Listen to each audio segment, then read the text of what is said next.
اعوذ باللہ من الشیطان الرجیم بسم اللہ الرحمن الرحیم۔ اللہ تبارک و تعالیٰ کے نام سے شروع جو بڑا مہربان اور نہایت رحم کرنے والا ہے۔ ناظرین محترم، جب سے اللہ تعالیٰ نے ذریت آدم کو پیدا کیا، دنیا میں کوئی فتنہ دجال سے بڑا نہیں ہوا۔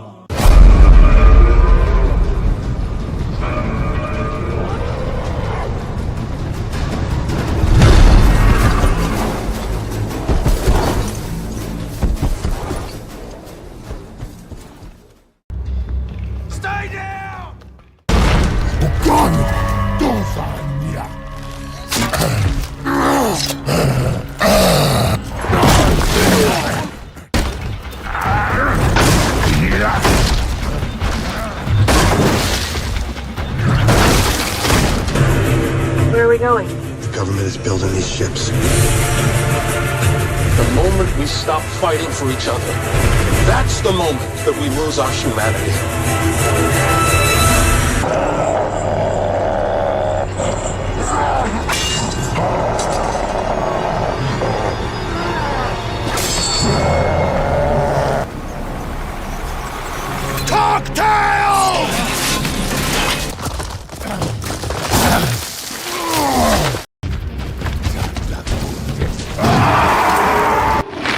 اور اللہ نے جس نبی کو بھی مبعوث فرمایا، اس نے اپنی امت کو دجال سے ضرور ڈرایا ہے۔ اور حضور اکرم صلی اللہ تعالیٰ علیہ وآلہ وسلم نے ارشاد فرمایا کہ میں آخری نبی ہوں اور تم بہترین امت ہو، اسی لیے وہ لا محالہ تمہارے اندر ہی نکلے گا، اور اگر وہ میری موجودگی میں نکلا تو ہر مسلمان کی طرف سے میں اس کا مقابلہ کرنے والا ہوں، اور اگر میرے بعد نکلا تو ہر مسلمان اپنا دفاع خود کرے گا، اور اللہ مسلمان کا محافظ و نگہبان ہوگا۔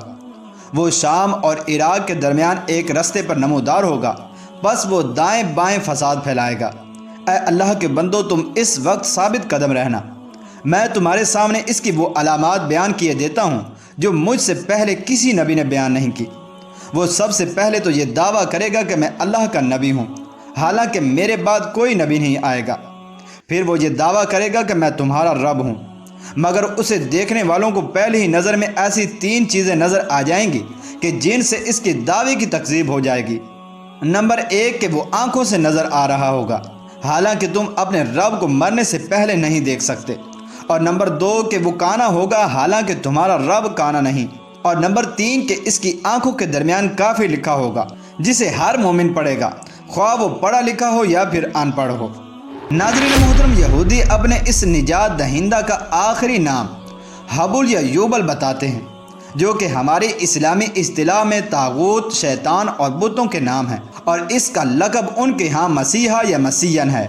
دجال کا اصل نام کسی کو معلوم نہیں، چنانچہ ہمارے ہاں اس کا لقب دجال مشہور ہے، اور یہ لفظ اس کی پہچان اور علامت بن گیا ہے۔ پیارے دوستو، دجال کا لفظ دجل سے نکلا ہے، جس کا معنی ہے ڈھانپ لینا یا پھر لپیٹ لینا۔ چنانچہ دجال اپنے فتنہ باطلہ کے ذریعے سے حق کو ڈھانپ لے گا یا پھر لپیٹ لے گا، اسی وجہ سے اسے دجال کہا جاتا ہے۔ ناظرین محترم، دجال اکبر کو مسیح اس لیے کہا جاتا ہے کہ اس کی ایک آنکھ اور ابرو نہیں ہوگا۔ پیارے دوستو، یہودیت کی ایک مذہبی دستاویز میں لکھا ہے کہ مسیح کی روح اس جگہ جہاں وہ قید ہے رویا کرتی ہے، اور یہودیوں کے احوال پر غمگین رہتی ہے، اور بار بار ان ملائکہ سے جو اسے قید کیے ہوئے ہیں پوچھتی ہے کہ اسے کب نکلنے کی اجازت ہوگی۔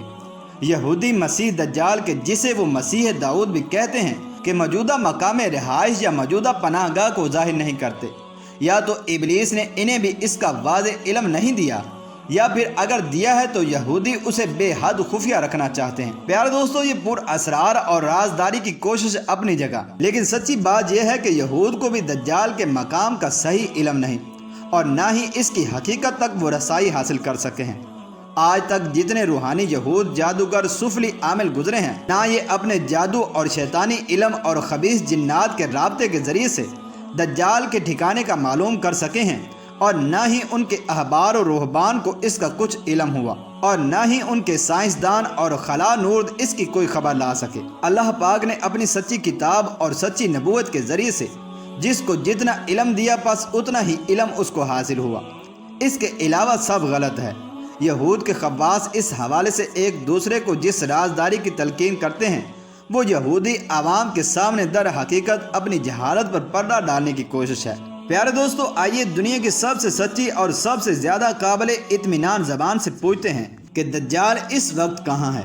یہ بات دلچسپی سے خالی نہ ہوگی خواہ اسی حدیث شریف میں کہ جس کے اندر دجال کے موجودہ مقام کا تذکرہ ہے، ذکر ہے کہ آپ صلی اللہ تعالیٰ علیہ وآلہ وسلم کی پیش گوئی کی تصدیق آپ کی حیات مبارکہ میں ہی ہو گئی تھی، جس پر آپ صلی اللہ تعالیٰ علیہ وآلہ وسلم نے خوشی اور مسرت کا اظہار فرمایا تھا۔ چنانچہ ایک دن جب اللہ کے رسول صلی اللہ تعالیٰ علیہ وآلہ وسلم نماز پڑھ چکے تو آپ صلی اللہ تعالیٰ علیہ وآلہ وسلم منبر پر تشریف فرما ہوئے اور مسکراتے ہوئے فرمایا کہ تمام لوگ اپنی اپنی جگہ پر بیٹھے رہیں۔ پھر آپ صلی اللہ تعالیٰ علیہ وآلہ وسلم نے ارشاد فرمایا، جانتے ہو کہ میں نے تمہیں کیوں جمع کیا ہے؟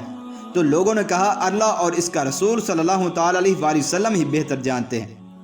تو آپ صلی اللہ تعالیٰ علیہ وآلہ وسلم نے ارشاد فرمایا، اللہ کی قسم، میں نے تمہیں نہ تو کسی چیز کا شوق دلانے کے لیے جمع کیا ہے اور نہ ہی کسی چیز سے ڈرانے دھمکانے کے لیے اکٹھا کیا ہے، بلکہ میں نے تمہیں یہ بتانے کے لیے جمع کیا ہے کہ تمیم داری جو کہ پہلے عیسائی تھا، وہ آیا اور اس نے میرے ہاتھ پر بیعت کی اور اسلام میں داخل ہو گیا، اور اس نے مجھے ایسا واقعہ سنایا جو ان باتوں سے تعلق رکھتا ہے جو میں تمہیں دجال کے بارے میں بتایا کرتا ہوں۔ اس نے مجھے بتایا کہ وہ بیت اللخم اور جذام قبیلے کے 30 آدمیوں کے ہمراہ ایک بحری جہاز میں سمندر کے سفر پر روانہ ہوا اور سمندر کی لہریں مہینہ بھر انہیں ادھر ادھر دھکیلتی رہیں، یہاں تک کہ وہ ایک جزیرے میں پہنچ گئے اور اس وقت سورج غروب ہو رہا تھا۔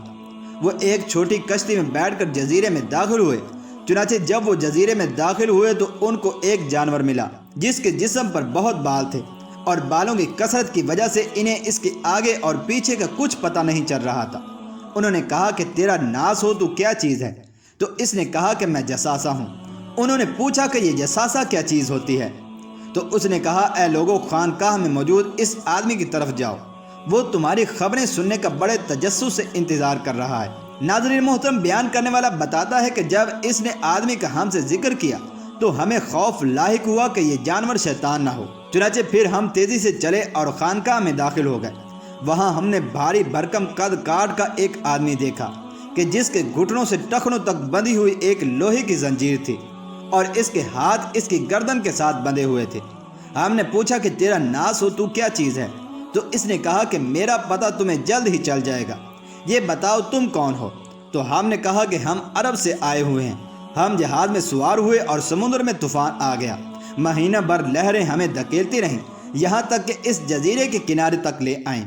ہم کشتی میں بیٹھ کر جزیرے میں داخل ہوئے، یہاں ہمیں ایک جانور ملا کہ جس کے بدن پر بہت بال تھے، اور بالوں کی کثرت کی وجہ سے اس کے آگے پیچھے کا کچھ پتہ نہیں چل رہا تھا۔ ہم نے اس سے پوچھا کہ تیرا ناس ہو تو کیا چیز ہے؟ تو اس نے کہا کہ میں جساسہ ہوں۔ ہم نے پوچھا یہ جساسہ کیا چیز ہے؟ تو اس نے کہا کہ خانقاہ میں موجود اس آدمی کی طرف جاؤ، وہ تمہاری خبریں سننے کا بہت شوق سے انتظار کر رہا ہے۔ ہم تیزی سے چلتے ہوئے تمہاری طرف آئے ہیں، اس ڈر سے کہیں کہ یہ شیطان نہ ہو۔ چنانچہ پھر وہ بدا ہوا شخص بولا کہ مجھے بیسان کے نخلستان کا حال بتاؤ۔ تو ہم نے کہا کہ اس نخلستان کے بارے میں کون سی بات پوچھنا چاہتے ہو؟ تو اس نے کہا کہ میں جاننا چاہتا ہوں کہ کیا اس کے درختوں پر پھل آتے ہیں یا پھر نہیں؟ تو ہم نے کہا ہاں۔ چنانچہ پھر اس کے بعد اس نے کہا کہ مجھے تبریہ کی جھیل کے بارے میں بتاؤ۔ تو ہم نے پوچھا کہ اس کی کون سی بات جاننا چاہتے ہو؟ تو اس نے کہا کہ اس میں پانی ہے۔ تو ہم نے کہا ہاں، اس میں بہت سارا پانی آتا ہے۔ تو وہ بولا کہ اس کا پانی بہت جلد ہی ختم ہو جائے گا۔ چنانچہ پھر اس نے کہا کہ مجھے زغر کے چشمے کے بارے میں بتاؤ۔ تو ہم نے پوچھا کہ اس چشمے کے متعلق کون سی بات معلوم کرنا چاہتے ہو؟ تو زنجیر میں جکڑے ہوئے آدمی نے کہا، کیا چشمے میں پانی موجود ہے اور لوگ اس پانی سے کھیتوں کو سیراب کرتے ہیں؟ تو ہم نے کہا اس میں بہت پانی ہے اور شہر کے رہنے والے اس سے کھیتوں کی آبیاری بھی کرتے ہیں۔ پھر اس نے پوچھا کہ مجھے نبی امی صلی اللہ تعالیٰ علیہ وآلہ وسلم کے بارے میں بتاؤ کہ اس نے کیا کیا ہے؟ ہم نے کہا وہ مکہ سے نکل کر مدینے میں آ گئے ہیں۔ اس نے پوچھا کیا عربوں نے ان کے ساتھ جنگ کی ہے؟ تو ہم نے کہا جی ہاں۔ اس پر اس نے پوچھا کہ ان کے ساتھ پھر کیا ہوا؟ تو ہم نے بتایا کہ وہ ارد گرد کے عربوں پر غالب آ چکے ہیں اور انہوں نے ان کی اطاعت بھی قبول کر لی ہے۔ اس پر اس نے کہا کہ واقعی ایسا ہو چکا ہے؟ تو ہم نے کہا جی ہاں۔ چنانچہ پھر اس نے کہا کہ ان کے لیے یہی بہتر ہے کہ وہ ان کی اطاعت قبول کر لیں۔ چنانچہ اب میں تمہیں اپنے بارے میں بتاتا ہوں، میں دجال ہوں اور مجھے ان قریب خروج کی اجازت مل جائے گی۔ پیارے دوستو، اس حدیث شریف سے اتنا معلوم ہو گیا کہ دجال کسی اور سیارے میں نہیں، اور نہ ہی ماورائے ارض کسی طبقے میں ہے، اور نہ ہی لاہوت لامکان میں موجود ہے، بلکہ وہ اسی زمین پر کسی جزیرے میں مقید ہے۔ اور اس حدیث پاک سے یہ بھی معلوم ہو گیا کہ دجال ایک آدمی ہوگا، نہ کہ جدید ٹیکنالوجی۔ ناظرین محترم، مذکورہ بالا حدیث شریف میں مذکورہ دجال کے 3 سوالات پر غور کرتے ہیں، کیونکہ باہر سے آنے والے آدمی سے خصوصیت کے ساتھ ان 3 سوالات کا پوچھنے کا مطلب یہ ہے کہ ان میں کوئی خاص بات پوشیدہ ہے، اور ان سے دجال کو کوئی خاص تعلق ہے کہ جس کے ذریعے سے وہ دجال ظاہر ہوگا۔ ناظرین محترم، آنے والے لوگوں سے دجال نے پہلا سوال بیسان کے باغ کے بارے میں کیا تھا۔ پیارے دوستو، یہ بات یاد رکھیں کہ بیسان فلسطین میں ایک جگہ کا نام ہے، اور اسے سب سے پہلے حضرت عمر فاروق اعظم رضی اللہ تعالی عنہ کے دور خلافت میں مشہور کمانڈر اور صحابی حضرت شرجیل بن حسنہ رضی اللہ تعالی عنہ نے فتح کیا تھا، اور 1924 میں خلافت عثمانیہ کے سقوط کے بعد جب جزیرۃ العرب کے حصے بکھرے تو یہ اردن کا حصہ بن گیا، اور 1948 تک یہ اسلامی ملک اردن کا حصہ تھا، اور مئی 1948 میں اسرائیل نے بیسان سمیت ارد گرد کے تمام علاقوں پر قبضہ کر لیا، اور تاحال یہ اسرائیل کے قبضے میں ہے، جو کہ ایک دجالی ریاست ہے۔ یہ علاقہ قدیم زمانے میں کھجوروں کے باغات کے لیے بہت مشہور تھا، جس کی تصدیق صحابی رسول نے کی ہے، لیکن اب یہاں پھل پیدا نہیں ہوتے۔ مشہور مورخ اور سیاح علامہ یاقوت حموی اپنی شورۂ آفاق کتاب معجم البلدان میں فرماتے ہیں کہ میں کئی مرتبہ بیسان گیا ہوں، لیکن مجھے وہاں صرف 2 پرانے کھجوروں کے باغ ہی نظر آئے۔ اس سے معلوم ہوا کہ یہاں کے باغ پہلے پھل دیتے تھے، اور 626 ہجری تک جو علامہ حموی کی تاریخ وفات ہے، ان درختوں نے پھل دینا بھی بند کر دیا تھا۔ اللہ اکبر! یہ دجال کی اس بات کی تصدیق ہے کہ وہ زمانہ قریب ہے جب ان درختوں پر پھل نہیں آئیں گے۔ گویا کہ دجال کے خروج کی 3 بڑی علامتوں میں سے ایک علامت پوری ہو گئی ہے۔ اور دجال نے دوسرا سوال بحیرہ طبریہ کے بارے میں کیا تھا۔ گویا اس پانی کے خشک ہونے کا دجال کے خروج کے ساتھ ضرور کوئی تعلق ہے۔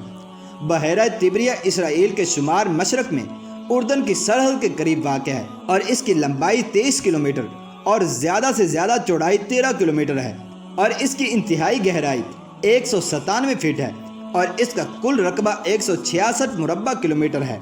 ناظرین محترم، اس پر اس وقت اسرائیل کا قبضہ ہے، اور دلچسپ بات یہ ہے کہ اس کا پانی بھی بغیر کسی ظاہری وجہ کے رفتہ رفتہ خشک ہوتا جا رہا ہے۔ اسرائیلی حکومت خلیج عقبہ سے پانی کی پائپ لائنوں کے ذریعے سے یہاں پر پانی پہنچاتی ہے، لیکن بحیرہ طبریہ کا پانی میٹھا اور سمندر کا پانی کڑوا ہے، اسی لیے اسے میٹھا کرنے کے لیے بڑے بڑے پلانٹ بھی نصب کرنے پڑے، جس سے بڑے پیمانے پر اخراجات بھی آتے ہیں۔ بحیرہ طبریہ کے خشک ساحلوں کی تصویریں کئی سال پہلے ان کے کالموں میں شائع ہو چکی ہیں، اور اس کا خشک ہونا اس بات کی دلیل ہے کہ دجال کی زبانی اس کے خروج کی دوسری علامت بھی پوری ہو چکی ہے۔